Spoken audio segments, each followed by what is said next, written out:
Hey hello everyone, this is Ritu and welcome to study more knowledge. तो कैसे हैं आप सभी लोग? उम्मीद है अच्छे होंगे और तैयारी भी अच्छे से चल रही होगी। तो सोशल साइंस की इस क्लास में आप सभी का बहुत बहुत स्वागत है और आज हम शुरुआत कर रहे हैं एक नए चैप्टर की, विच इज़ अंडरस्टैंडिंग मार्जिनलाइजेशन, हाशियाकरण की समझ। तो ये एक नया चैप्टर है और मुझे लगता है कि ये टॉपिक भी आपके लिए नया होगा, क्योंकि ये टॉपिक अक्सर कम ही सुनने को मिलता है। तो इस चैप्टर में हम इसके बारे में जानेंगे कि हाशियाकरण होता क्या है और किन किन लोगों को इसका सामना करना पड़ता है। तो इन सभी बातों को इस चैप्टर में जानने वाले हैं हम। तो here is something about me. इसके अलावा आप मुझे सोशल मीडिया पर भी फॉलो कर सकते हैं, Facebook page, Insta ID and Telegram channel, सभी का लिंक आपको डिस्क्रिप्शन में मिल जाएगा, तो वहाँ से भी आप डायरेक्टली ज्वाइन कर सकते हैं। तो सबसे पहले जान लेते हैं हाशियाकरण के बारे में कि हाशियाकरण आखिर है क्या चीज़। तो देखो, हमारे जो सोसाइटी है, हमारा जो समाज है, उसमें कुछ कम्युनिटीज़ ऐसी होती हैं जो कि बिल्कुल अलग सी हैं। इसको एक एग्जांपल के तौर पर समझते हैं। जैसे कि आप अपनी कॉपी पर लिखते हैं ना, जो आपकी लिखने की कॉपी होती है, उसमें साइड में एक जगह होती है जो कि आप छोड़ देते हैं, और ऊपर की साइड भी थोड़ी सी जगह होती है उसमें, वो छोड़ देते हैं। तो वो एक तरह से क्या हो गया, कॉपी का हाशिया को कहलाता है, वो वाला पार्ट। ऐसे ही हमारी सोसाइटी में भी कुछ कम्युनिटीज़ ऐसी होती हैं जो कि हमारे समाज से बिल्कुल अलग थलग हैं। कहने का मतलब है कि जैसे कि कोई जो कम्युनिटी है उसके लोग तो ज़्यादा हैं, लेकिन जिस कम्युनिटी के लोग कम हैं उनको एक तरह से हाशियाकरण का सामना करना पड़ता है। हाशियाकरण क्या है कि उनको एक तरह से अलग थलग कर दिया जाता है। जैसे कोई भी वो कम्युनिटी हो सकती है, कोई भी वो रिलीजन हो सकता है। जैसे कि आदिवासी समूह का अगर हम बात करें तो आदिवासी समूह क्या है, आपने देखा होगा, बिल्कुल अलग रहते हैं। हमारे जो समाज है, समाज से बिल्कुल अलग हट करके रहते हैं वो, मतलब बाकी जो मेन पीपल हैं उनसे घुले मिले नहीं रहते हैं। तो वो जो कम्युनिटी है हमारी, वो एक तरह से हाशियाकरण के अंतर्गत आती है। तो ऐसी मुख्य दो कम्युनिटी के बारे में हम इस चैप्टर में पढ़ने वाले हैं। तो इनको एक तरह से हम कहते हैं कि सामाजिक रूप से ये हाशिए पर होती हैं, यानी कि सोशली मार्जिनलाइज ये होती हैं कम्युनिटीज़। इनको एक तरह से मेन स्ट्रीम से अलग कर दिया जाता है। तो जैसे हम लोग रहते हैं वैसे इनको हम कहेंगे कि ये हमारी तरह नहीं रहते हैं, बीच में घुल मिलकर। तो इन सभी चीज़ों को इस चैप्टर में हम समझेंगे। इसको आप एक अलग तरीके से भी समझ सकते हैं। जैसे मान लो आप स्कूल में पढ़ रहे हैं, तो स्कूल में जैसे आप पढ़ते हैं, आप मान लो हिंदी बोलने वाले बच्चे हैं सभी क्लास में, अगर आप नॉर्थ इंडिया में हैं तो हिंदी बोलने वाले बच्चों के बीच में अगर मान लो कोई ये उत्तरी भारत का कोई बच्चा आ जाएगा, वो असमीज़ लैंग्वेज बोलता है या फिर कोई और लैंग्वेज बोलता है वो, या हम कहें देखो जो ये बांग्ला भाषा है वो बोलता है, तो वो हिंदी समझ नहीं पाता है। तो क्या होगा, मान लो आप लोग तो हिंदी भाषी हैं, आपकी संख्या है ज़्यादा, लेकिन वो क्या है, वो बांग्ला भाषा बोलने वाले एक या दो होंगे। तो वो एक तरह से क्या होगा, आप उनको एक तरह से अलग तरह से देखोगे। आप समझोगे कि वो हमारे जैसा नहीं है, उसका अलग कल्चर है, अलग उसकी भाषा है, अलग कल्चर है, तो हमारे जैसा वो नहीं है। तो एक तरह से क्या होगा, उसको अलग थलग कर देंगे। एक तरह से वो बच्चा बाकी बच्चों से अलग हो जाएगा। तो उसी को ही हम कहते हैं मार्जिनलाइजेशन। तो ये कई तरीके से हो सकता है। जैसे कि हम कहेंगे कि भाषा के आधार पर हो सकता है, जैसे कि मैंने भाषा का ही एग्जाम्पल लिया था अभी। रीति रिवाजों के आधार पर हो सकता है, जैसे कि ट्राइबल ग्रुप्स जो होते हैं इनको एक तरह से हमने अलग थलग किया हुआ है। जैसे कि इनके कस्टम्स अलग होते हैं, जो इनके प्रैक्टिसेस होती हैं वो अलग होती हैं। ये कई सारे धर्मों को भी मानते हैं। तो एक तरह से जो ट्राइबल ग्रुप्स हैं उनको समाज में मार्जिनलाइजेशन का सामना करना पड़ता है। धर्म के आधार पर ये हो सकता है, जैसे कि मान लो हमारे देश में हिंदू धर्म के लोग ज़्यादा हैं, तो जो संख्या में कम हैं जिस धर्म के लोग, उनका मार्जिनलाइजेशन हो सकता है, तो उनको कम आंका जा सकता है या फिर उनको अलग कर दिया जाता है समाज से। आर्थिक आधार पर हो सकता है, जैसे कि जो अमीर लोग हैं उनके साथ व्यवहार आप सही अच्छा करेंगे या फिर उनको सारी सुविधाएँ मिलेगी, समाज में सम्मान मिलेगा अमीर लोगों को। लेकिन जो गरीब हैं उनको ना सम्मान मिलेगा, ना ही उनको सुविधाएं मिलेंगी। आपने देखा भी होगा, बहुत से इलाकों में बहुत लोग बहुत गरीब होते हैं, तो उनको भी इसका सामना करना पड़ता है। और सोशल सिचुएशन के आधार पर भी होता है, मतलब हाशियाकरण हम ये कह सकते हैं। तो कई आधार पर ये हो सकता है, जिसमें कि आप एक कम्युनिटी को थोड़ा अलग कर देते हैं। अब क्योंकि देखो, इसमें हम दो कम्युनिटीज़ के बारे में जानने वाले हैं जो कि हाशियाकरण का सामना करती हैं। इसमें से एक कम्युनिटी है हमारी आदिवासी समूह, या फिर आप कहें शेड्यूल्ड ट्राइब्स। तो शेड्यूल्ड ट्राइब्स को लेकर के हमने एक स्टोरी इसमें ली है जो कि आपकी एनसीईआरटी की बुक में दी हुई है। तो इस स्टोरी के थ्रू समझेंगे कि किस तरह से आदिवासी ये हाशियाकरण का सामना करते हैं। देखो, एक आदिवासी परिवार है दिल्ली में, एक तरह से हम कहेंगे काल्पनिक स्टोरी है, ये कोई रियल स्टोरी नहीं है, समझने के लिए बनाई है सिर्फ। तो सोमा और हेलन दादाजी के साथ बैठकर टीवी देख रहे हैं, गणतंत्र दिवस की परेड देख रहे हैं। आपने देखा होगा 26 जनवरी पर परेड्स होती हैं। तो इसमें देखो ये बच्चे हैं, ये कहते हैं अरे देखो आदिवासियों की नाव। दादू वे आदिवासियों को हमेशा नाचते गाते ही क्यों दिखाते हैं? तो ये क्या कहते हैं, अपने दादू से पूछते हैं कि हमें क्यों ऐसा मतलब अलग सा दिखाते हैं नाचते गाते, या फिर हमें रंग बिरंगे कपड़ों में ही क्यों दिखाते हैं, और या फिर कुछ अलग से कॉस्ट्यूम में क्यों दिखाते हैं हमें? हाँ, क्या हमारे बारे में वे कुछ और नहीं जानते कि जो सिर्फ हमें ऐसे नाच गाना दिखाते हैं, वो क्या सिर्फ यही जानते हैं कि हमें नाच गाना आता है और कुछ आता नहीं इसके अलावा? तो इनके दादाजी कहते हैं सही कहा तुमने, आदिवासियों की दुनिया बहुत समृद्ध है, ज़्यादातर लोगों को इस बात का कुछ पता नहीं है। जैसे कि आप लोगों में भी जो आम लोग हैं वो ज़्यादातर ये समझते हैं जो आदिवासी हैं रंग बिरंगे कपड़े पहनते हैं और नाचते कूदते हैं, आदि मानव की तरह रहते हैं, ज़्यादातर ये समझा जाता है, और जंगलों में रहते हैं।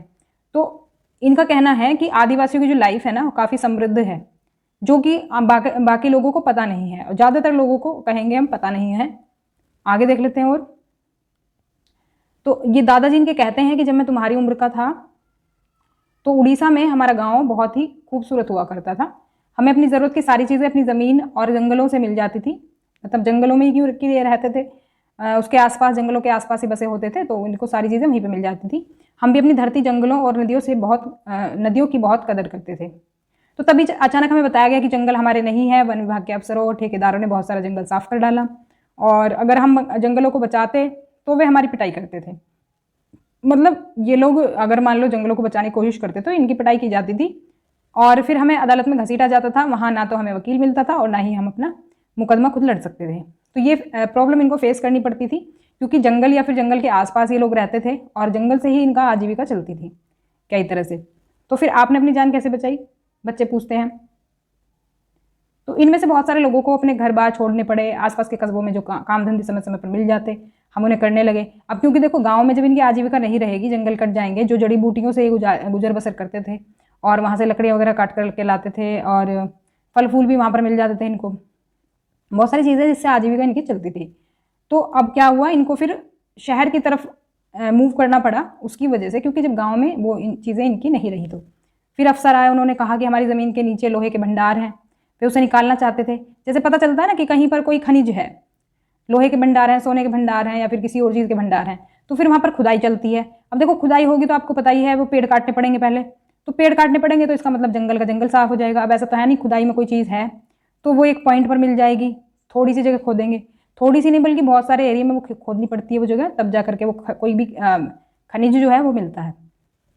तो उन्होंने बड़े बड़े वादे किए, कहते थे कि अगर हम अपनी ज़मीन उन्हें बेच दें तो वे हमें नौकरी में पैसा देंगे। इनसे ये वादा किया गया कि नौकरी और पैसा मिलेगा अगर ज़मीन आप बेचते हैं तो कुछ गाँव वाले बहुत खुश हो गए। अब भाई उनको ये लगा कि घर बैठे बैठे हमें नौकरी मिल जाएगी, कुछ को लगता था कि इससे हमारी ज़िंदगी तबाह हो जाएगी, तो जिनको ये लगता था वो बिल्कुल सही थे। तो कुछ ने तो कागजों पर अंगूठे के निशान लगा भी दिए, उन्हें पता ही नहीं था कि अंगूठे का निशान लगा कर वे अपनी ज़मीन बेच रहे हैं।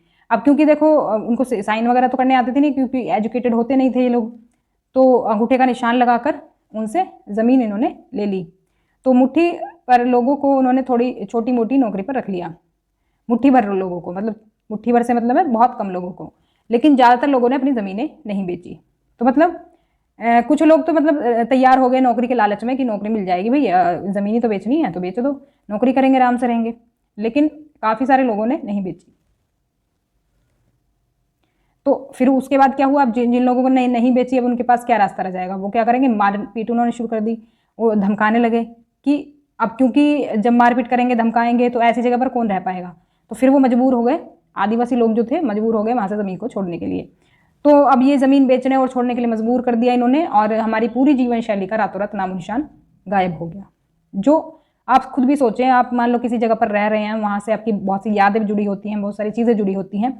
इसके अलावा इनकी तो आजीविका वहाँ से जुड़ी हुई थी, वो इनका जो रोज़गार का साधन था वो वन ही थे, वन से बहुत सारी चीज़ें थी। ऐसा नहीं है कि वन में रहते थे बस रहने का ही इनका बसेरा था, बस वो वन से इनकी आजीविका पूरी चलती थी। बहुत सारी जड़ी बूटियों से ये अपनी आजीविका चलाते थे, जंगलों से लकड़ियाँ काट कर लाते थे, जानवर अगर पालते थे तो उनको चारा देने का काम, तो सारी चीज़ें वहीं से होती थी।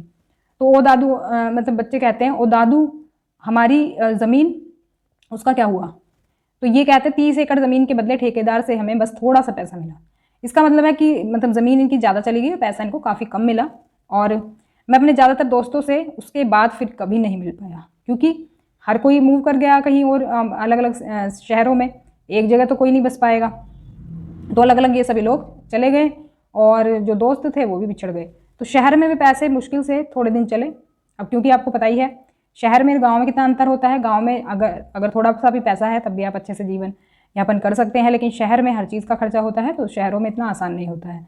तो हमारे पास रोजी रोटी का कोई साधन नहीं बचा था। हम सब किराए पर एक कमरे के मकान में रहने लगे। मतलब जो मकान भी था ना वो भी एक कमरे का ही था, पूरा परिवार उसमें रहने लगा। और अपने बेखौफ ज़िंदगी और उस खुले माहौल की हमें बहुत याद आती थी। अब देखो जंगल में तो ये लोग आज़ादी से रहते थे, खुले में रहते थे, कहीं भी चले जाते थे इधर उधर। लेकिन मान लो आप शहर में रहने लगे हैं तो आपके पास सिर्फ एक ही कमरा है, सिर्फ एक ही कमरे में आपको रहना है, वहीं पर सारे काम करने हैं। इसके अलावा जिस तरह से जंगल में घूम लेते थे अच्छे से, वैसे नहीं घूम पाते थे, और ना ही काम था। तो कुछ साल बाद तुम्हारे पिताजी को दिल्ली में नौकरी मिल गई और हम यहाँ चले आए। इनका कहना है कि बच्चों को, क्योंकि बता रहे थे इनके दादाजी तो कि तुम्हारे पिताजी को नौकरी मिल गई दिल्ली में, फिर हम यहाँ पर आ गए, और वे बड़ी कठिनाई भरे दिन थे, इसलिए तुम दोनों को भी हम कई साल तक स्कूल नहीं भेज पाए। अब क्योंकि ये लोग गरीब थे, फीस के पैसे नहीं जुटा पा रहे थे, तो इसीलिए बच्चों को भी स्कूल नहीं भेज पाए। तो बच्चे कहते हैं कि मुझे स्कूल जाने से नफरत थी, हम पढ़ाई में इतने पीछे थे कि सारे बच्चे हमारा मजाक उड़ाते थे। हम घर में संथाली भाषा बोलते थे, इसलिए हिंदी में बात ही नहीं कर पाते थे। जैसा कि देखो मैंने भाषा के बारे में बताया था ना आपको, भाषा के आधार पर भी मार्जिनलाइजेशन हो सकता है। अब क्योंकि इन लोगों को संथाली भाषा आती थी, अब ज़्यादातर तो हिंदी भाषा बोली जाती स्कूलों में, जो नॉर्थ इंडिया के स्कूल हैं, तो अब इनका तो मजाक उड़ाया जाता था, क्योंकि बच्चों को भाषा समझ में नहीं आती होगी, क्योंकि अलग से दिखते होंगे। तो लेकिन जब अब हमारे कुछ दोस्त बन गए हैं, मैं थोड़ी बहुत अंग्रेजी भी बोल लेती हूँ। ये बच्ची कहती है कि अब तो थोड़े बहुत दोस्त बन गए हैं, क्योंकि काफ़ी टाइम स्कूल जाते हुआ हो गया है, तो अब दोस्त बन गए हैं। तो काश मैं अपने दोस्तों को अपना गाँव बर्बाद होने से पहले दिखा सकता, ये बच्चे कहते हैं। तो कुछ लोग अभी भी उन्हें अपने गाँव के बारे में कुछ बता सकते हैं। ये दादाजी इनके कह रहे हैं कि कुछ लोग हैं जो कि अभी भी हमारे गांव के बारे में बता सकते हैं, इससे वे काफ़ी कुछ सीख सकते हैं। तो एक दिन मैं अपनी यानी आदिवासियों की कहानी पर एक फिल्म बनाऊंगी। ये लड़की कहती है, क्योंकि ये लोग आदिवासी हैं, तो कहती है कि फिल्म बनाऊंगी, क्योंकि लोग जागरूक नहीं हैं, लोग जानते नहीं हमारे बारे में, तो उनको बताऊंगी कि हमारा एक्चुअल में जो कल्चर है वो कितना समृद्ध है, कि आप लोग तो बस एक ही चीज़ तक सीमित हैं कि हम लोग रंग बिरंगे कपड़े पहनते हैं और ज़्यादा कुछ जानते नहीं हैं, नाचते गाते हैं, सिर्फ यही काम करते हैं। तो इस लड़की का ये मानना है कि मैं फिल्म बनाऊंगी और सबको बताऊंगी। अब देखो स्टोरी के माध्यम से हमने समझा कि किस तरह से आदिवासियों को उनके जगह से मूव कर दिया गया, और ऐसा भी नहीं है कि उनको ज़्यादा बेनिफिट हुआ, ज़्यादा उनको पैसा दे दिया गया उसके बदले, ज़मीन के बदले उनको इतना पैसा मिला कि वो कुछ टाइम में ही पैसे खत्म भी हो गए। अब आदिवासी के बारे में डिटेल में हम जान लेते हैं कि आदिवासी होते कौन है। तो देखो आदिवासी शब्द का मतलब क्या होता है, मूल निवासी समुदाय, यानी कि जो वहाँ के मूल निवासी हैं किसी भी जगह के, और इनको हम जनजाति भी कहते हैं। जनजाति का नाम आपने अक्सर सुना होगा, तो शेड्यूल्ड ट्राइब्स इंग्लिश में कहते हैं। तो ये एक तरह से हम बात करें तो इनका जंगलों से घनिष्ठ संबंध होता है, जंगलों से इनका गहरा संबंध है, क्योंकि ये जंगलों में ही रहते आए हैं और जंगलों के आसपास ही रहते आए हैं, और वहीं पर ये रहते रहे हैं जब तक इनको वहाँ से हटा नहीं दिया गया। तो इनका हैबिटेट जो है वो जंगल ही रहा है, और इनका तो खुद इच्छा भी नहीं थी वहाँ से जाने की। जैसे कि कोई डेवलपमेंट होता है किसी भी तरह का, तो वहाँ से इनको हटा दिया जाता है ज़बरदस्ती। तो उड़ीसा जैसा राज्य जो है, ये इस उड़ीसा जैसे राज्य में भी 60 से ज़्यादा विभिन्न आदिवासी समुदाय मिलते हैं। तो अकेले उड़ीसा में ही 60 से ज़्यादा अलग अलग तरह के आदिवासी समुदाय हैं। तो देखो अलग अलग कहने का मेरा मतलब है, इनके कल्चर्स जो होते हैं वो डिफरेंट होते हैं। ऐसा नहीं है आदिवासी समुदाय जो है वो सभी आदिवासी समुदाय एक तरह के होंगे, इनके अलग अलग ग्रुप्स बने होते हैं। जैसे कि आपने सुना भी होगा, जैसे कि जनजातियाँ जो होती हैं गोंड या फिर खासी, आपने थारू जनजाति का नाम सुना होगा। तो इनके अलग अलग नाम हैं और इनके अलग अलग कस्टम्स हैं, अलग अलग तरह के इनके कल्चर्स हैं। ऐसा नहीं है कि सबके कल्चर्स आपस में मैच करते हैं, इनके अलग अलग तरह के कल्चर्स हैं। तो आदिवासी समाज भी सबसे विशिष्ट है, क्योंकि उनमें अक्सर बहुत कम पदानुक्रम होता है। Adivasi societies are also most distinctive because there is often very little hierarchy among them. मतलब है कि उनमें ऊंच नीच का फर्क कम होता है। जैसे कि हमारे यहाँ पर अगर देखें आप डिफरेंट कास्ट को, तो डिफरेंट कास्ट में ऊंच नीच का रहता है काफ़ी फर्क, ये ऊंची जाती है नीची जाती है, इस तरह का इनमें नहीं होता है। और भारत की लगभग 8% जो आबादी है वो आदिवासी समुदाय है। जो हमारी जनजाति है 8%, वो लगभग आदिवासी समुदाय की है। तो आदिवासी जो है सजातीय नहीं है, सजातीय से मतलब जैसे कि मैंने अभी आपको बताया था, वो एक ही कम्युनिटी के नहीं हैं। आदिवासी में भी अलग अलग कम्युनिटी के लोग मिलेंगे, जैसे कि अलग अलग धर्मों को वो मानने वाले लोग मिलेंगे। कोई ईसाई धर्म को मानता होगा, कोई मुस्लिम धर्म को मानता होगा, तो अलग अलग धर्म को मानने वाले मिलेंगे। ये ऐसा कोई पर्टिकुलर एक धर्म के लोग नहीं है कि आदिवासी अगर कहे जा रहे हैं तो एक ही धर्म को ही बिलोंग करते होंगे। इनमें भी वैरायटीज होती हैं। तो जनसंख्या में बात करें तो भारत में 500 से अधिक विभिन्न आदिवासी समूह हैं। तो 500 से अधिक विभिन्न आदिवासी समूह हैं, जो कि आपको डिफरेंट जो स्टेट्स हैं हमारे उसमें मिल जाएंगे। बहुत से स्टेट्स तो ऐसे हैं कि उनमें बहुत ज़्यादा आबादी इनकी पाई जाती है। तो आदिवासी कई आदिवासी धर्मों का पालन करते हैं, जैसे कि मैंने बताया कई सारे धर्म का ये पालन करते हैं, जैसे कि इस्लाम, हिंदू धर्म, और बात करें तो ईसाई धर्म से अलग है ये वाले धर्म। तो मतलब कि अलग अलग धर्मों का ये पालन करते हैं। ऐसा नहीं है कि सिर्फ हिंदू धर्म का पालन करते हैं या सिर्फ इस्लाम का पालन करते हैं।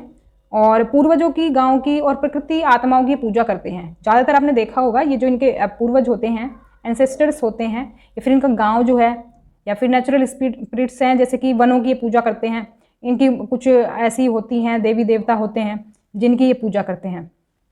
जैसे कि एग्जाम्पल भी ले सकते हैं हम एक, ओडिशा का जगन्नाथ पंथ और बंगाल और असम में शक्ति और तांत्रिक परंपराएं। तो ये ऐसी मान्यता है यहाँ के जो ट्राइबल ग्रुप्स हैं, तो जगन्नाथ पंथ की ये पूजा करते हैं। इसके अलावा तांत्रिक परंपराएं भी इनकी हैं। तांत्रिक आपने देखा होगा, सुना होगा, तांत्रिक जो प्रैक्टिसेस होती हैं उनके बारे में। कहीं कहीं पर शक्ति पूजा भी ये होती है इनकी। आदिवासियों की संख्या ईसाई धर्म में परिवर्तित हुई थी काफ़ी ज़्यादा। तो जैसे कि जब अंग्रेज आए थे ना, उस टाइम पर उन्होंने ईसाई धर्म का प्रचार प्रसार किया था। तो उस टाइम पर कुछ लोग तो ज़बरदस्ती और कुछ लोग अपनी मर्जी से इस धर्म में परिवर्तित हो गए थे, ईसाई धर्म में। इसके अलावा जो बात करें, आदिवासियों की अपनी भाषा होती है, तो वो अलग अलग भाषा बोलने वाले लोग मिलेंगे। तो सबसे ज़्यादा भाषा जो बोली जाती है वो बोली जाती है संथाली भाषा आदिवासी समूह में। और मतलब कि आदिवासी जो बोलने वाली जो संख्या है, संथाली भाषा बोलने वाली जो आदिवासी ग्रुप हैं वो ज़्यादा है। और इंटरनेट पर या फिर ई-जॉइन जो पत्रिका है उसमें भी इनका जो प्रकाशन है वो होता है। आदिवासी समुदायों की उनकी पारंपरिक वेशभूषा में उपरोक्त जो 2 छवियाँ दी हुई हैं, 2 आप तस्वीर देखेंगे, तो इनका जो प्रतिनिधित्व करने के ये एकमात्र तरीके हैं। एकमात्र तरीके से मतलब अगर हम मान लो इनके ऊपर कोई नाटक परफॉर्म कर रहे हैं, कोई स्टेज शो कर रहे हैं, तो हम आदिवासियों को कुछ इस तरह से दिखाते हैं। देखो यहाँ पर आप देखेंगे कलरफुल कपड़े हमने पहना दिए हैं, टोपी ऊपर से लगा दी है रंग बिरंगी, और ऐसे ही यहाँ पर भी हम दिखा रहे हैं नाचते गाते हुए। तो हमारा जो आम जो इंसान है वो यही इमेज बनी हुई है उसके मन में कि आदिवासी समूह कुछ इस तरह के होते हैं, अलग से कुछ होते हैं, डांस ही करते हैं और रंग बिरंगे कपड़े पहनते हैं। तो इस आधार पर हमें गलतफहमी हो जाती है कि आदिवासी रंग बिरंगे और पिछड़े लोग होते हैं, यानी रंग बिरंगे कपड़े पहनते हैं, पिछड़े लोग होते हैं सिर्फ नाच गाना ही जानते हैं। तो इसके बारे में ये हम कह सकते हैं स्टीरियोटाइप एक तरह से बताया हुआ है कि लोगों ने एक तरह से धारणा बनाई हुई है इनके बारे में। तो आदिवासी और प्रचलित छवियों के बारे में इसमें देखेंगे कि किस तरह से लोगों के मन में इनके लिए गलत धारणाएं हैं। भारत में हम आमतौर पर आदिवासी समुदायों को विशेष तरीकों से प्रदर्शित करते हैं। तो ये हम कह सकते हैं स्टीरियोटाइपिकल वेज हैं, हमारे रूढ़िवादी तरीके हैं। तो एक तरह से हम उनको आदिम दिखाते हैं, बिल्कुल जैसे कि आदि मानव होता था ना, जैसे वो रहता था जंगलों में, पत्ते लपेट करके रहता था। तो उस तरह से क्या है, वो तो कल्चर काफ़ी पुराना हो गया। और उसके बाद जो मानव का डेवलपमेंट है वो काफ़ी हुआ है।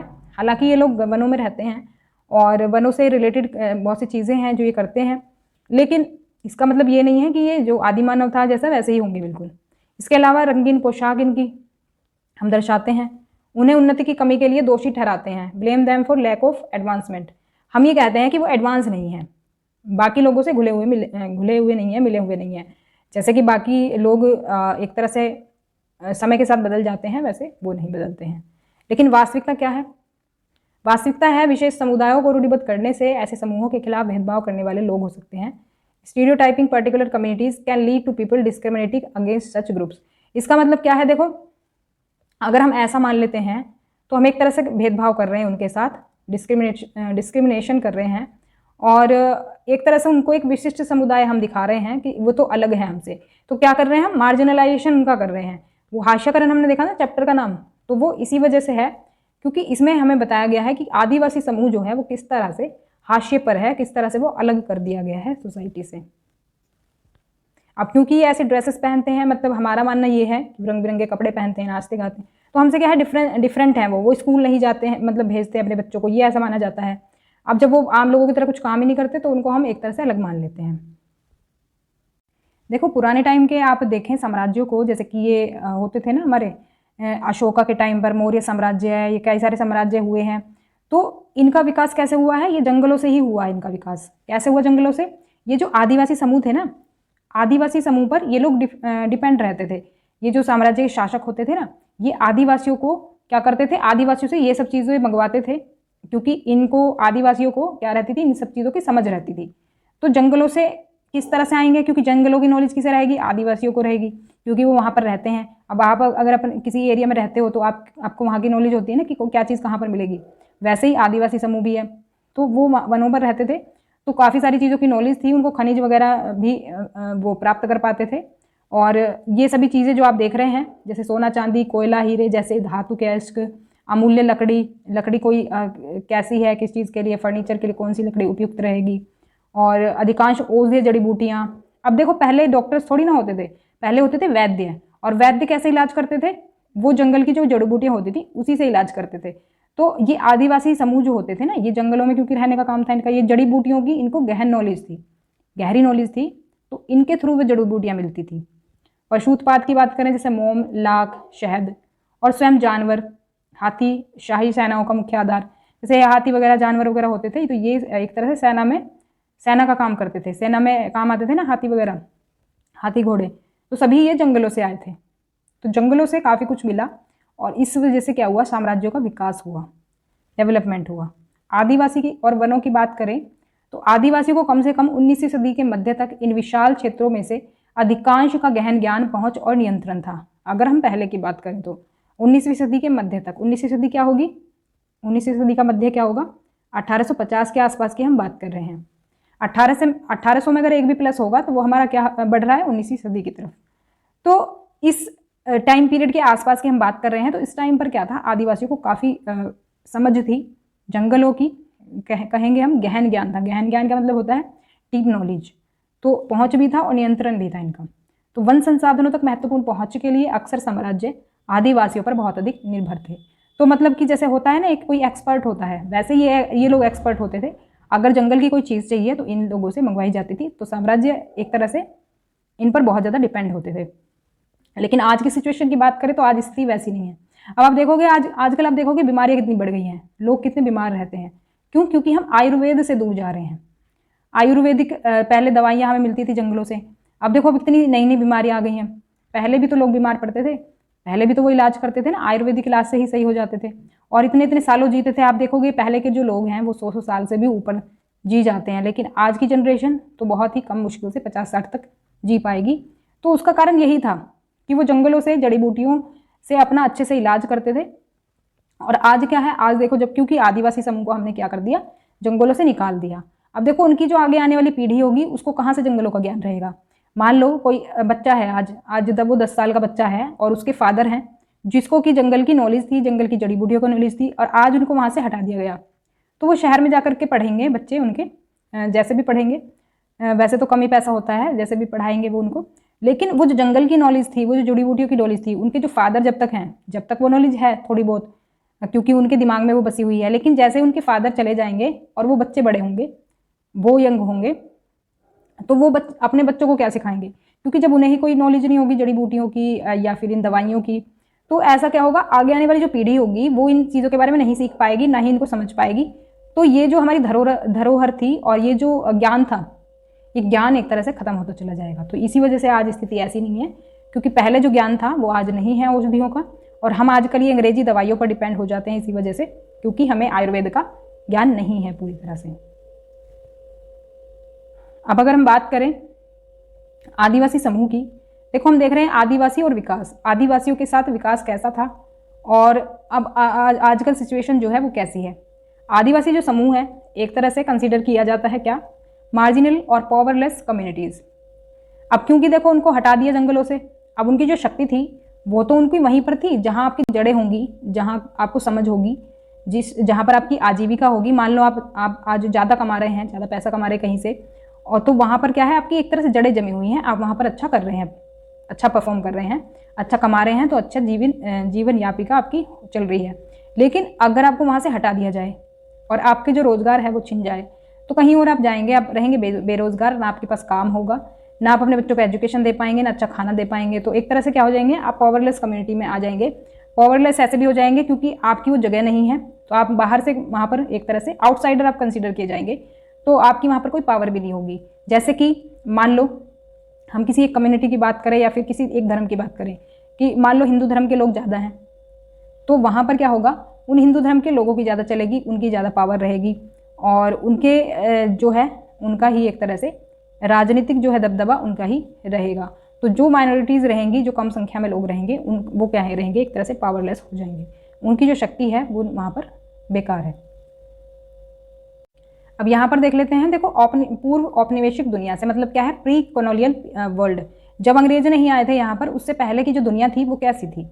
तो यहाँ पर देखो लोग क्या करते थे, शिकार करते थे, खाना बदोश थे, यानी कि एक जगह से दूसरे जगह पर आते जाते रहते थे, घूमते रहते थे, खेती को स्थानांतरित करके और एक ही स्थान पर खेती करके रहते थे। शिकारी थे, खाना बदोश थे, तो क्या करते थे वो, जैसे कि एक जगह पर घास है या फिर एक जगह पर संसाधन है जीने के, तो वहाँ पर बस जाते थे और जब वहाँ पर ख़त्म हो जाते थे तो फिर वो दूसरी जगह बस जाते थे, लेकिन एक जगह परमानेंट हो जाते थे एक तरह से। तो लेकिन हुआ क्या है, पिछले 200 सालों की बात करें, पिछले 200 सालों में काफ़ी कुछ बदल गया है। जब से अंग्रेज हमारे देश में आए, उन्होंने काफ़ी बदलाव कर दिए। तो राज्य और निजी उद्योग द्वारा लागू आर्थिक परिवर्तन, वन नीतियाँ और राजनीतिक बल, एक तरह से इकोनॉमिक चेंजेस भी हुए हैं।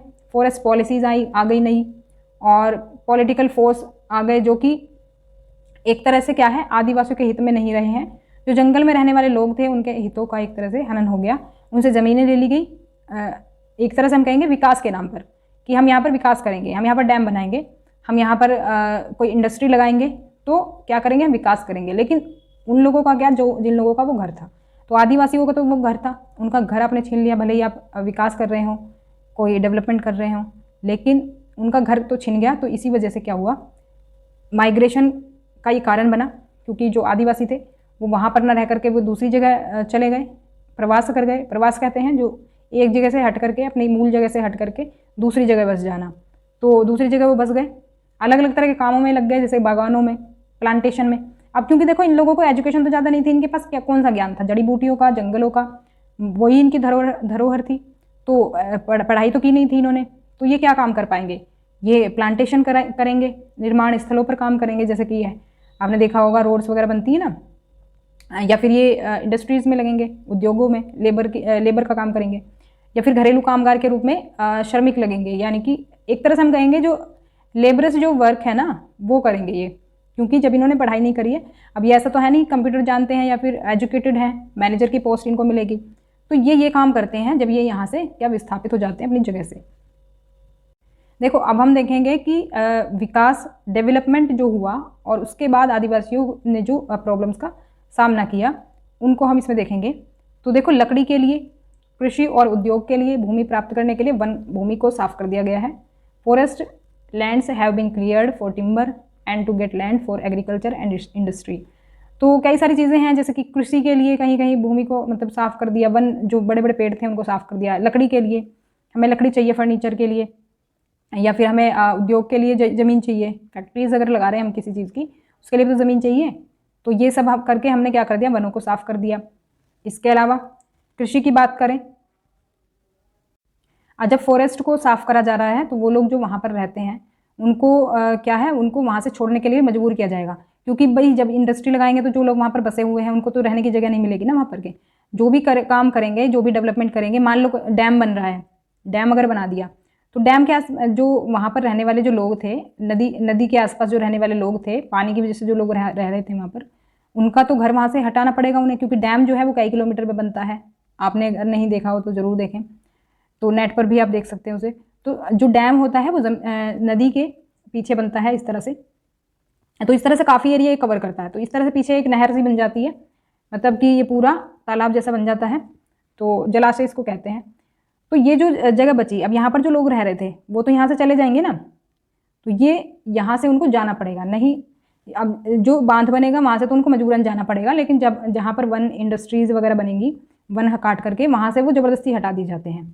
तो कई सारे रीज़न हैं जिसकी वजह से उनको अपने घर छोड़ने पड़ जाते हैं। इंडस्ट्रीज़ के बारे में भी बता दिया मैंने, इंडस्ट्रीज़ होगी तो भी उनको वहाँ से जगह छोड़नी पड़ेगी। मान लो माइनिंग होगी, खुदाई होगी, जैसे कि पता चल गया भाई यहाँ पर लोहा है बहुत बड़ी संख्या में, बहुत बड़ी मात्रा में, तो भाई यहाँ से खाली करो, खुदाई चलेगी। अब खुदाई होगी तो घर थोड़ी ना बनेगा वहाँ पर। तो शक्तिशाली ताकतों ने अक्सर जनजातियों की भूमि पर जबरदस्ती कब्जा कर लिया है और प्रक्रियाओं का पालन नहीं किया जाता है। जैसे कि जो प्रोसेस होता है ना, पूरा प्रोसीजर जो होता है कि भाई आप उनकी ज़मीन अगर ले रहे हो तो उनको प्रॉपर पेमेंट करो, उसके बाद उनकी ज़मीन लो। प्रॉपर पेमेंट अगर उनको मिल जाएगी तो वो कहीं भी रह सकते हैं घर बना करके आराम से, लेकिन उनको उसके बदले उतना पैसा भी नहीं मिलता है। खदानों और खनन परियोजनाओं के कारण विस्थापित हुए लोगों में 50% से अधिक आदिवासी हैं। तो कहेंगे हम जो माइनिंग वगैरह होती हैं, अब क्योंकि वो जंगलों के आसपास ही ये इलाके होते हैं, तो जो खनन प्रक्रिया होती है इसमें ज़्यादातर हम कहेंगे आदिवासी लोग मिलते हैं, 50% से भी ज़्यादा। तो नॉर्थ ईस्ट की बात करें, जो आपने भारत का नॉर्थ ईस्ट एरिया देखा होगा, ये कुछ इस तरह से अगर हम भारत को बनाएं तो यहाँ का जो हिस्सा है ना, ये यहाँ पर जो नॉर्थ ईस्ट वाले जो स्टेट्स हैं, ये वाले हिस्से में क्या है, ज़्यादातर भूमि अत्यधिक सैन्यकृत बनी हुई है। तो जो ज़्यादा ज़मीन है ना वो वहाँ पर क्या है, मिलिट्राइज है, क्योंकि वहाँ पर क्या है, चारों तरफ बाउंड्री है अलग अलग देशों की, तो वहाँ से खतरा बना रहता है हमेशा युद्ध का। तो इसीलिए वहाँ पर क्या जो मिलिट्री है वो तैनात रहती है हमेशा, तो ज़्यादातर भूमि उसी में लगी हुई है।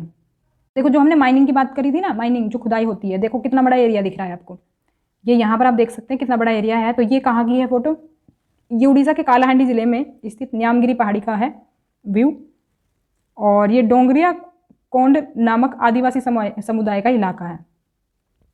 अब न्यामगिरी समुदाय का पवित्र पर्वत है, मतलब पवित्र से मतलब पूजते थे ये लोग इसको, और ये एक बड़ी एल्यूमिनियम कंपनी यहाँ खान और शोधक संयंत्र लगाना चाहती है, रिफाइनरी लगाना चाहती है। तो ये योजना इस आदिवासी समुदाय को विस्थापित कर देगी, मतलब कि वो जो आदिवासी समुदाय जो यहाँ पर रह रहा है उसको यहाँ से हटा दिया जाएगा। तो इसका लोगों ने जमकर विरोध किया है। विरोध तो लोग करते ही हैं, ऐसा नहीं है कि वो आराम से छोड़ के चले जाते हैं। उनको कहा हाँ भाई अपना घर छोड़ो, तो यहाँ से जाओ, कल से मत आना, तो ऐसा नहीं है वो आराम से चले जाएंगे, वो विरोध भी करते हैं। बहुत बार विरोध की सुनवाई हो जाती है और बहुत बार नहीं होती है। तो पर्यावरणवादी भी उनका समर्थन कर रहे हैं, किसका, आदिवासी समूह का। तो सर्वोच्च न्यायालय में कंपनी के खिलाफ मुकदमा चल रहा है कि कंपनी को यहाँ पर अपना प्लांट लगाना चाहिए कि नहीं लगाना चाहिए। तो इस तरह से मुकदमे चलते रहते हैं और कभी कभी फैसला हो जाता है जल्दी, कभी लेट हो जाता है। अब देखो आदिवासियों की जो रिचनेस है, एक तरह से उनकी जो समृद्धा है, उसके बारे में हम देख लेते हैं। देखो सबसे पहले बात करेंगे नेशनल पार्क्स कितने हैं। 104 नेशनल पार्क्स हैं इंडिया में, जो कि 4501 स्क्वायर किलोमीटर एरिया कवर करते हैं। इसमें कितने हैं, 543 वाइल्ड लाइफ सेंचुरीज हैं, जो कि लगभग 1,18,918 स्क्वायर किलोमीटर एरिया कवर करते हैं। तो एक तरह से क्या हुआ कि ये क्योंकि बाद में बनाए गए हैं नेशनल पार्क्स, तो एक तरह से नेशनल पार्क्स का क्या होता है, एक तरह से बाउंड्री बना दी जाती है कि भाई ये बाउंड्री है, ये नेशनल पार्क बाउंड्री है, इसमें कोई भी जो इंसान है वो एंट्री नहीं करेगा। अब मान लो यहाँ पर जो आदिवासी समुदाय रह रहे थे उनको क्या किया गया, हटा दिया गया। जो यहाँ पर रह रहे होंगे ना इसकी बाउंड्री के अंदर भी, तो उनको यहाँ से हटा दिया गया। तो इस तरह से भी उनका जो घर है वो एक तरह से उनको खाली करना पड़ा। तो उन्हें जगह खाली करनी होगी या उन्हें अतिक्रमणकारी करार दिया जाएगा, यानी कि या तो वो आराम से जगह खाली कर दें, या तो फिर अगर वो मान लो उस जगह में रहते हैं और किसी जानवर का उन्होंने शिकार कर लिया तो उनको पनिश किया जाएगा उसके लिए। क्योंकि देखो इस बाउंड्री में आपको पता ही, नेशनल पार्क में जो है बाउंड्री अगर बना दी, उसके अंदर कोई मानव एंटर नहीं कर सकता और कोई किसी चीज़ का शिकार नहीं कर सकता, क्योंकि जब इस बाउंड्री के अंदर वो रहेंगे तो जानवर भी आएंगे, उनको शिकार करना पड़ जाएगा। तो ये दोनों ही ऑप्शन उनको दे दिए, या तो जगह खाली करो, या तो फिर जब वो किसी का शिकार करेंगे तो फिर उनको सज़ा मिलेगी उसकी। अब देखो ज़मीन खोने का मतलब ये नहीं है कि बस उन्होंने अपने घर खो दिए। ज़मीन खोने का मतलब है, पहले भी मैंने बताया था कि उनकी जंगल तक पहुंच का मतलब है कि आदिवासी अपनी आजीविका और भोजन के मुख्य स्रोतों को खो देते हैं। तो ज़मीन अगर खोदी उन्होंने और जंगल तक पहुंच भी खोदी, जब उन्होंने अपनी ज़मीन खोदी तो वहाँ पर तो वो रहेंगे नहीं, फिर वो सिटी में मूव करना पड़ेगा उनको, तो वो जंगल तक पहुँच भी खो देंगे। इससे उनकी एक तो आजीविका छिन जाएगी, दूसरा भोजन के मुख्य स्रोत खो जाएंगे। जो वो जंगलों से फल फ्रूट वगैरह ले लेते थे, सब्जियाँ फल फ्रूट जो भी है खाने की चीज़ें उन्हें वहाँ से मिल जाती थी, तो वो अब नहीं मिलेंगी। अब देखो जब शहर में जाएंगे तो खाने को पेट तो खाने को मांगेगा ना, तो पेट के लिए खाने के लिए कहाँ से आएगा, तो वे काम की तलाश में शहरों में चले जाते हैं। जब उनको वहाँ से हटा दिया गया तो वे स्थानीय उद्योगों या भवन या निर्माण स्थलों पर बहुत कम मजदूरी पर कार्यरत हैं, जैसा कि मैंने पहले बताया।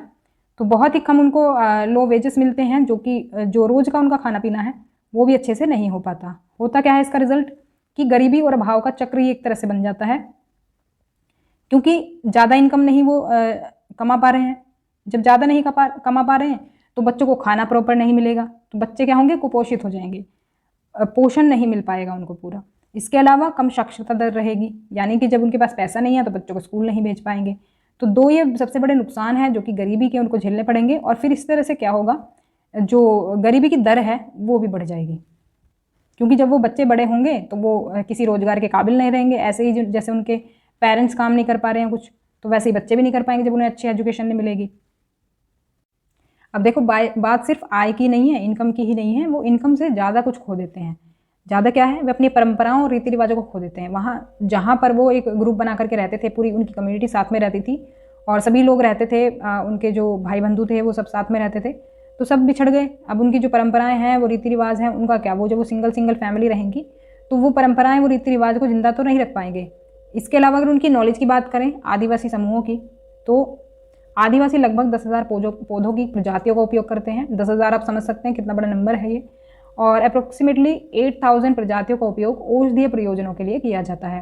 तो पहले देखो छोटी मोटी बीमारियों का, छोटी मोटी क्या, सभी बड़ी से बड़ी बीमारियां भी होती होंगी पहले, तो सबका इलाज हो जाता था। क्यों? क्योंकि आदिवासियों को इसकी नॉलेज होती थी और ये लोग ही एक तरह से हम कहें इनमें से ही वैद्य कुछ बनते होंगे।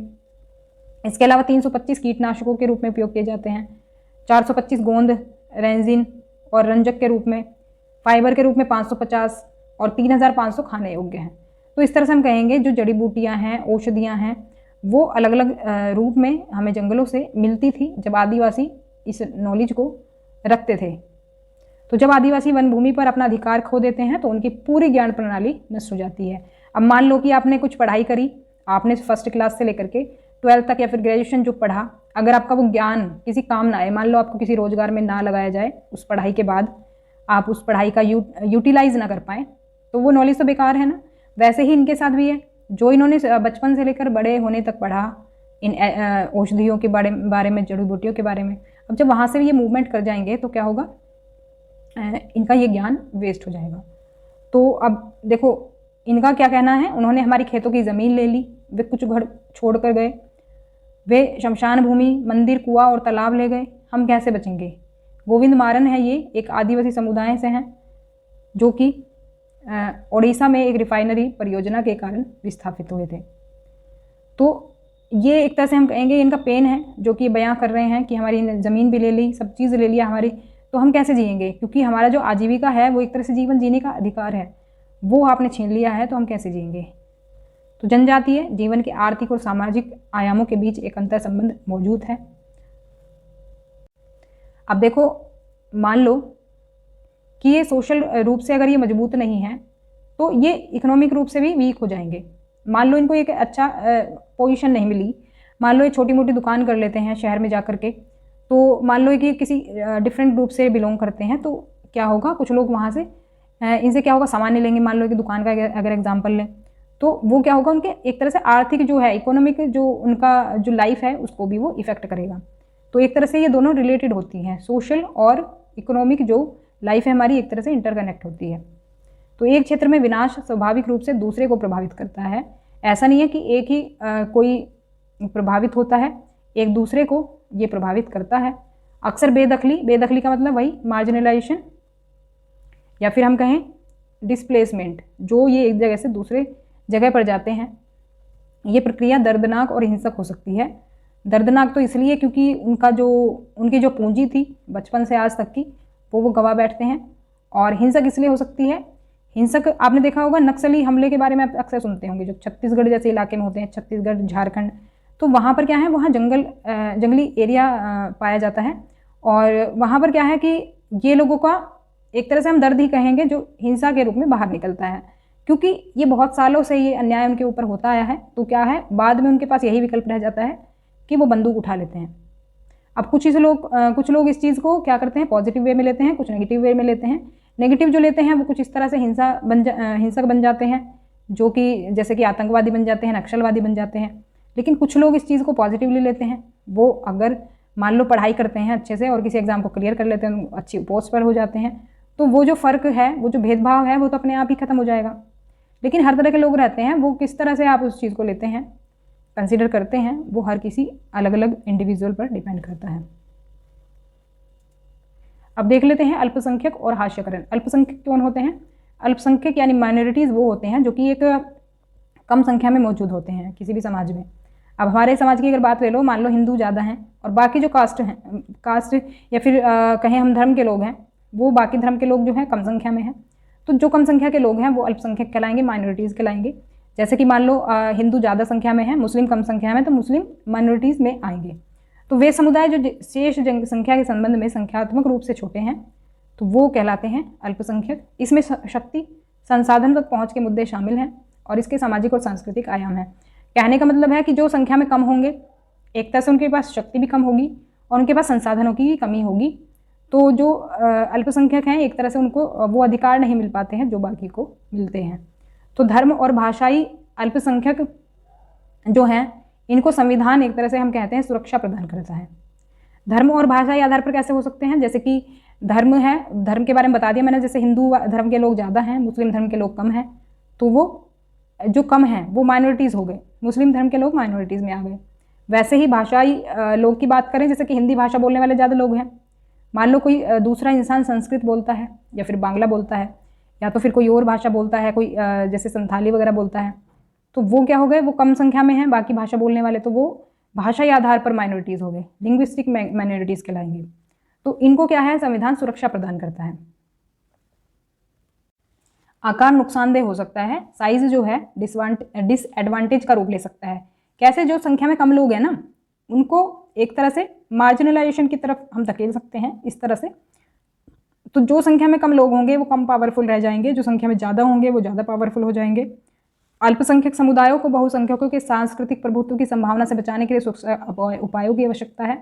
जैसे कि मान लो कोई अल्पसंख्यक माइनॉरिटीज़ हैं और उनका जो कल्चर है उनको किसी तरह से नुकसान पहुंच सकता है, ऐसे में तो ये संविधान इसको सुरक्षा प्रदान करता है इसमें।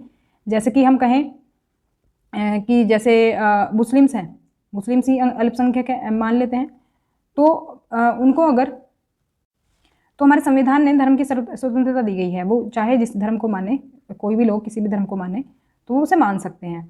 तो एक तरह से संविधान ने सुरक्षा प्रदान की हुई है इस मामले में। संविधान इन सुरक्षा उपायों को प्रदान करता है क्योंकि यह भारत की सांस्कृतिक विविधता की रक्षा करने और समानता के साथ साथ न्याय को बढ़ावा देने के लिए प्रतिबद्ध है। तो क्योंकि देखो हमारा जो कंट्री है वो डाइवर्स है, काफ़ी सारे कल्चर यहाँ पर देखने मिलते हैं, धर्मों के लोग रहते हैं, अलग अलग भाषा को बोलने वाले लोग रहते हैं।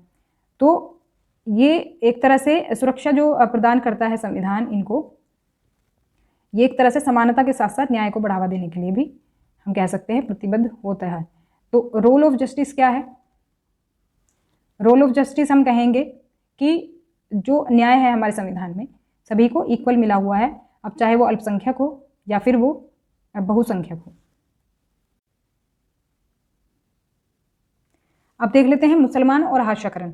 अभी हमने देखा अल्पसंख्यकों का, और अब देख लेते हैं मुसलमान। जो मुस्लिम एक कम्युनिटी है उसको किस तरह से हाशियाकरण का सामना करना पड़ता है। 2011 की जनगणना की बात करें तो मुसलमानों की आबादी भारत का कितना है, 14.2% है। तो एक तरह से हम कहेंगे कि ये माइनॉरिटीज़ में है। तो सामाजिक आर्थिक विकास के लाभों से ये वंचित होती है, हम ये कह सकते हैं। हालांकि संविधान ने सभी को इक्वल ट्रीट किया है, सभी के लिए इक्वल प्रावधान है, लेकिन फिर भी ये जो कम्युनिटी है ये सामाजिक और आर्थिक विकास के लाभों से वंचित रहती है।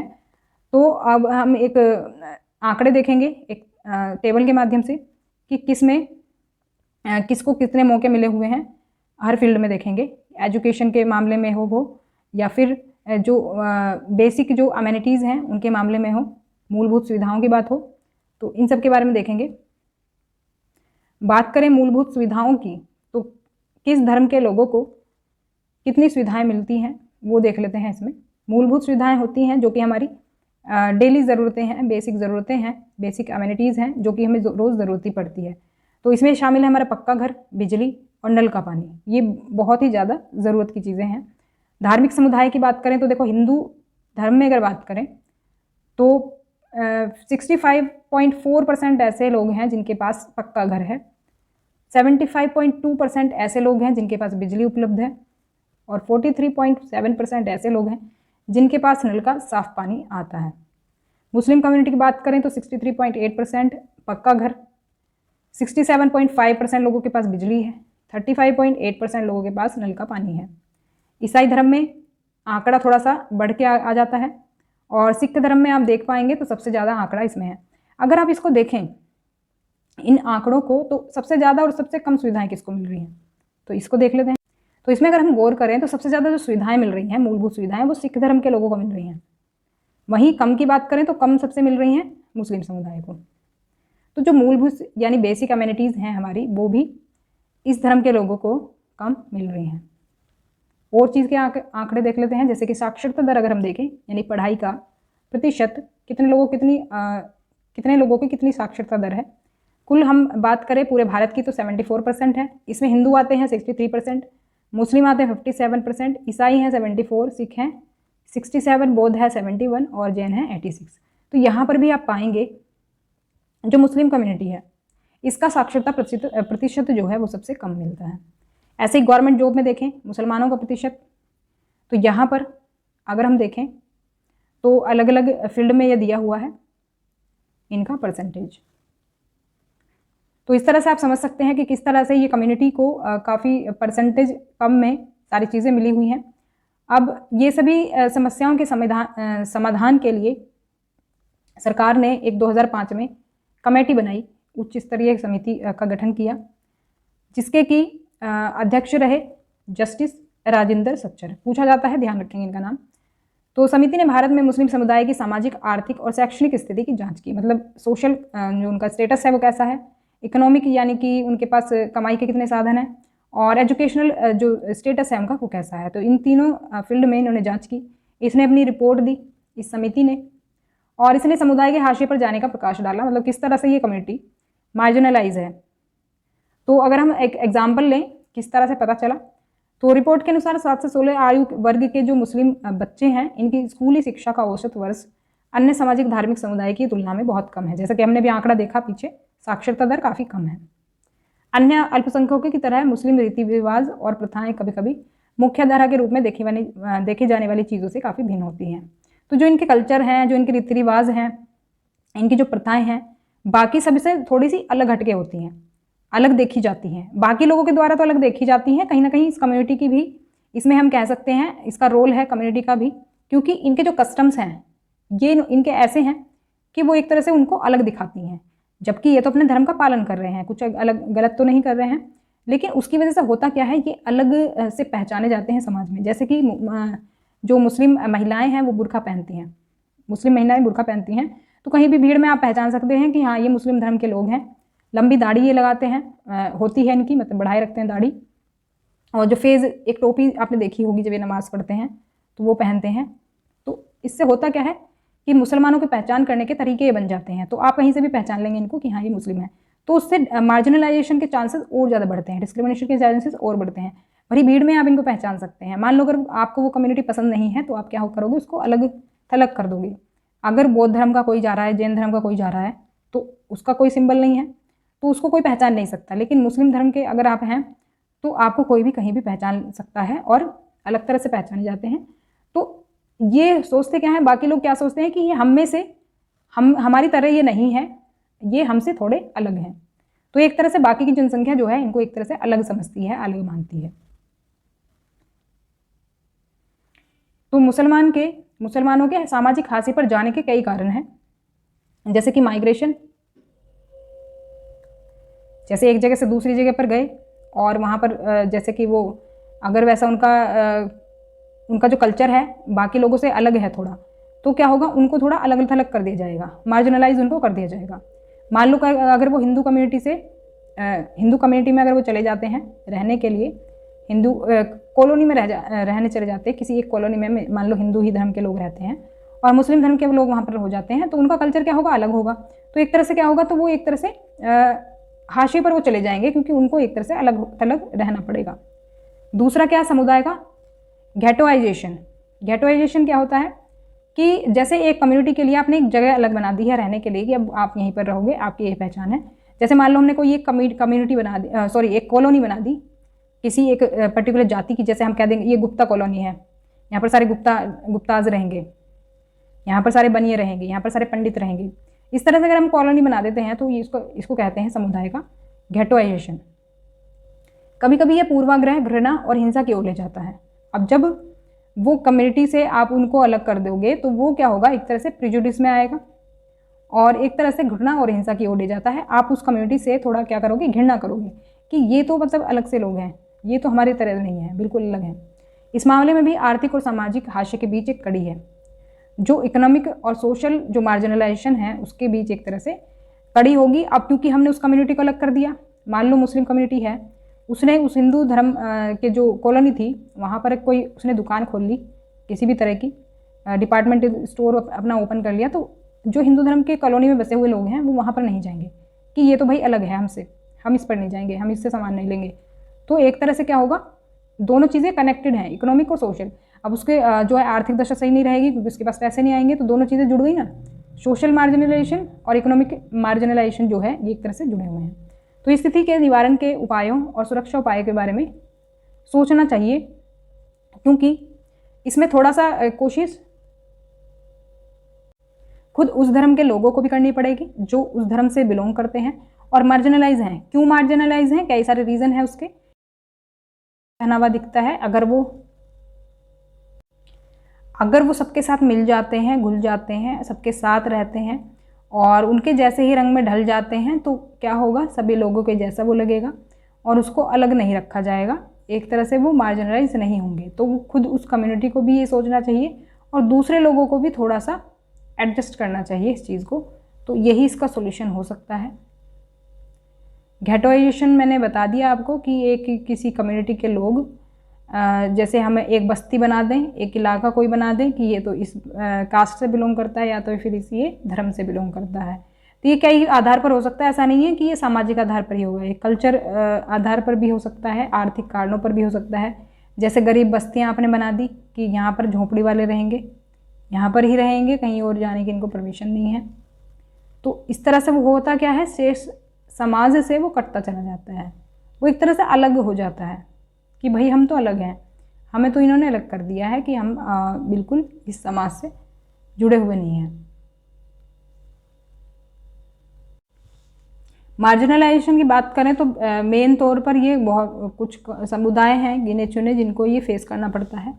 तो इसमें देखो आदिवासी समुदाय आते हैं, मुसलमान समुदाय आते हैं, इनका मैंने बता दिया किस तरह से हाशियाकरण होता है, इनके साथ किस तरह से इनको अलग थलग कर दिया जाता है। हाशिए पर जाने के अलग अलग कारण हो सकते हैं, अलग अलग अनुभव हो सकते हैं। जैसे कि स्कूल में किसी भाषा के आधार पर इनके साथ कुछ भेदभाव हो सकता है और उनको अलग कर दिया जा सकता है। कोई किसी दूसरे देश से कोई बच्चा पढ़ने के लिए आता है, कोई दूसरे स्टेट से बच्चा पढ़ने के लिए आता है दूसरे स्टेट में, तो उसके साथ वो मार्जिनलाइजेशन हो सकता है, उसको अलग कर देंगे आप एक तरह से अलग थलग। ऐसे कम्युनिटी के आधार पर हो सकता है, भाषा के आधार पर हो सकता है, कई तरह से हो सकता है। तो हाशिए पर रहने का संबंध नुकसान, पूर्वाग्रह और शक्तिहीनता का अनुभव करने से है।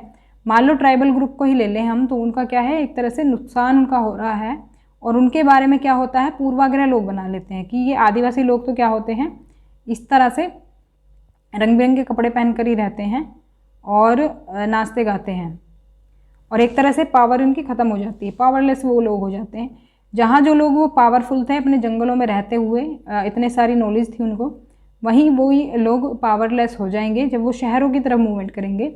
तो उनके पास एजुकेशन नहीं होगी, स्टेटस नहीं होगा, तो जो बाकी के लोग होंगे उनसे वो कमतर आके जाएंगे और सोसाइटी में उनको वो सम्मान नहीं मिलेगा। तो जो मार्जिनलाइज कम्युनिटी है, एक तरह से हम कहेंगे कि ये अपनी सांस्कृतिक विशेषता को बनाए रखना चाहते हैं। जैसे कि ट्राइबल ग्रुप की बात लें तो वो अपने कल्चर को एक तरह से बनाए रखना चाहते हैं, या फिर मुस्लिम समुदाय की बात करें तो वो अपने कल्चर को बचाए रखना चाहते हैं, बनाए रखना चाहते हैं। और ये रीज़न भी हो सकता है कि जिसकी वजह से वो मार्जिनलाइज हो जाते हैं, क्योंकि उनके कस्टम्स, उनके जो कल्चर्स, उनकी जो प्रैक्टिसेस हैं वो दूसरों से अलग दिखती हैं। तो इसीलिए क्या हो सकता है कि इसीलिए भी वो मार्जिनलाइज हो जाते हैं। अब इस चैप्टर से आए हुए कुछ प्रीवियस ईयर क्वेश्चंस को देख लेते हैं, जो कि मुख्य रूप से कुछ टॉपिक से पूछे गए हैं। तो आदिवासी से रिलेटेड क्वेश्चन है, आदिवासी विषयक परिचय कराने के लिए सर्वोत्तम सम्मानजनक नीति क्या होगी? A respectful way to introduce the theme Adivasis would be too. सही आंसर हो जाएगा ऑप्शन नंबर 4, उन्हें संपन्न और शक्तिशाली वनवासी के रूप में चित्रित करना। Portraying them as rich and powerful forest people, क्योंकि अगर हम बाकी चीज़ों को दिखाएंगे तो एक तरह से हम कहेंगे स्टीरियोटाइप हम कर रहे हैं, और क्योंकि ये सभी चीज़ें ही नहीं हैं, उनकी जो संपत्ति है वो एक तरह से वन रहे हैं, और उनकी जो संपन्न नॉलेज रही है वनों के प्रति, उनको हम दर्शा सकते हैं। तो फोर्थ ऑप्शन इसमें करेक्ट रहेगा। भारत में मुसलमानों के सामाजिक, आर्थिक एवं शैक्षणिक स्तर की जांच के लिए सन 2005 में गठित कमेटी की अध्यक्षता किसने की थी? इसका आंसर हो जाएगा ऑप्शन नंबर 3, आर सच्चर ने। तो राजेंद्र सच्चर ने इस कमेटी की अध्यक्षता की थी। नेक्स्ट क्वेश्चन है, ये दिसंबर 2021 के क्वेश्चंस हैं, लेटेस्ट। 19वीं शताब्दी के आदिवासी समूहों के बारे में कथन दिए हुए हैं, आपको बताना है कौन सा इसमें सही होगा। तो आंसर देख लेते हैं, करेक्ट हो जाएगा ऑप्शन नंबर 3। ए और बी दोनों स्टेटमेंट सही हैं। एक बार मैं बता देती हूँ कौन कौन से स्टेटमेंट हैं। ए स्टेटमेंट है, वे झूम खेती करते थे, जानवरों का शिकार करते थे और वन्य उत्पादों को इकट्ठा करते थे। तो बात तो बिल्कुल सही है, वे एक जगह खेती करते थे, जानवरों का पालन और पोषण करते थे।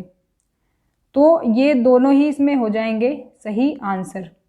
तो दोनों तरह के ही लोग मिलते थे, ऐसा नहीं है कि एक ही तरह के लोग मिलते थे।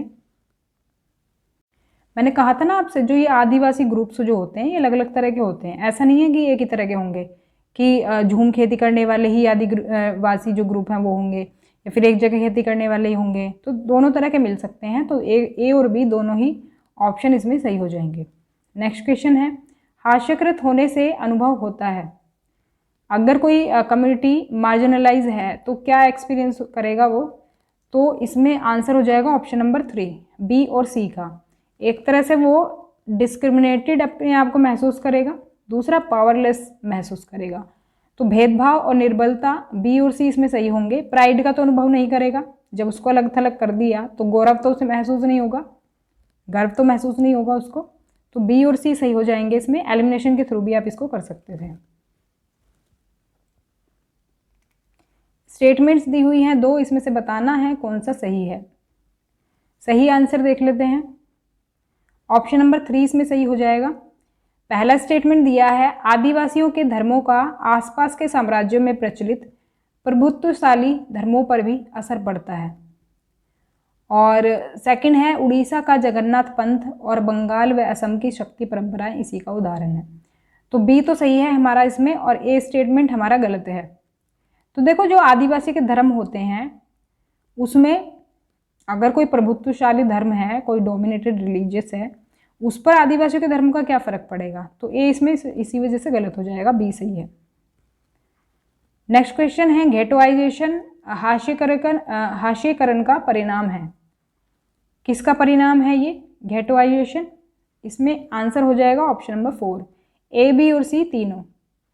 घेटोइजेशन जो है तीनों तरह से हो सकता है, सामाजिक तौर पर भी हो सकता है, आर्थिक तौर पर भी हो सकता है, और सांस्कृतिक रूप से भी हो सकता है। तो कोई एक इसका एक ही फील्ड नहीं है कि सोशल में ही होगा, ये सामाजिक तौर पर ही होगा, ये आर्थिक और सांस्कृतिक तौर पर भी हो सकता है घेटोइजेशन। घेटोइजेशन मैंने बताया था कि ये एक तरह से किसी कम्युनिटी को एक तरह से अलग कर देना, एक उसका रहने की जगह बना देना। कोई जैसे कोई इलाका, कोई बस्ती का नाम आपने सुना होगा, जैसे किसी एक बस्ती में एक ही ग्रुप के लोग रहते हों, एक ही कम्युनिटी के लोग रहते हों, तो उसको कहते हैं घेटोइजेशन।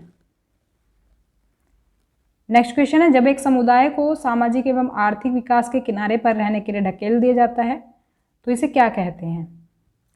तो इसको हम कहते हैं हास्यकरण, मार्जिनलाइजेशन। तो एक कम्युनिटी बेसिकली इसमें एक तरह से हम किनारे पर धकेल देते हैं, उसको एक तरह से समाज से अलग थलग कर देते हैं। तो ये थर्ड ऑप्शन इसमें सही हो जाएगा। नेक्स्ट क्वेश्चन है, भारत में मुस्लिम समुदाय की सामाजिक, आर्थिक और शैक्षणिक स्थिति का जायजा लेने के लिए 2005 में कौन सी समिति, समिति का अध्यक्ष जो बनाया गया था वो किसको बनाया गया था? तो ये क्वेश्चन रिपीट हुआ है, देखो प्रीवियस ईयर करने इसीलिए ज़रूरी है।